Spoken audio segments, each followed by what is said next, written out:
സിനിമയിലെ നഷ്ടക്കണക്കിന് പുറത്തുവിടില്ലെന്ന് നിർമ്മാതാക്കളുടെ സംഘടന. ഭരണസമിതിയുടേതാണ് തീരുമാനം.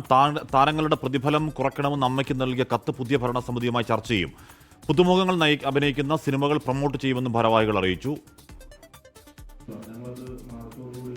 അത് നിർത്തിയിരുന്നു. വേറെ ഒന്നുകൊണ്ടിട്ടല്ല, അത് ഞങ്ങളൊരു കമ്മിറ്റിയിലുള്ള എടുത്ത തീരുമാനമായിരുന്നു. അത് കഴിയുമ്പോൾ കമ്മിറ്റിയിലല്ലാത്ത അംഗങ്ങളുണ്ടല്ലോ, അവർ നമ്മുടെ മെമ്പേഴ്സാണ്. അപ്പോൾ ഇങ്ങനെ കോമൺ ആയിട്ട് പറഞ്ഞപ്പോൾ ഇപ്പം നമുക്കത് വേണ്ട, അത് ഒത്തിരി ബിസിനസ്സിനൊക്കെ ബാധിക്കുന്നുണ്ട് എന്നുള്ള രീതിയിൽ പറഞ്ഞു കഴിഞ്ഞപ്പോൾ ഞങ്ങളൊരു തീരുമാനം എടുത്ത് താൽക്കാലികമായിട്ട് അത് പെൻഡിങ് വെക്കാം, ഇപ്പോൾ അത് പുറത്തേക്ക് കൊടുക്കാമെന്ന് കോമൺ ആയിട്ട് എടുത്തൊരു തീരുമാനമാണ്. ഞങ്ങളത് അറിയിക്കുകയും ചെയ്തിട്ടുണ്ട്.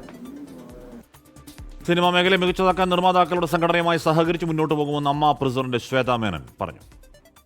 ഒബ്വിയസ്ലി നമ്മൾ ഇതിലെ കൂടെ ഷോസ് നമ്മൾ ഇതിന് മുമ്പേ ഒരു ഷോ ചെയ്തതിൻ്റെ ഒരു നല്ലൊരു എക്സ്പീരിയൻസ് ഉണ്ട്. ആൻഡ് എന്തായാലും ഒരു ഷോ ചെയ്യുമ്പോൾ എല്ലാ ആർട്ടിസ്റ്റും നമുക്ക് ഉറപ്പായിട്ട് കിട്ടും. അപ്പം അതിൻ്റെ ഒരു സന്തോഷമാണ്. അതാണ് ഈ പ്രൊഡ്യൂസർ കൗൺസിലിൻ്റെ കൂടെ ഷോ ചെയ്യുമ്പോൾ നല്ലൊരു ഷോ ആയിട്ട് അത് മാറും. നമുക്ക് രണ്ടുപേരും will all have A good day.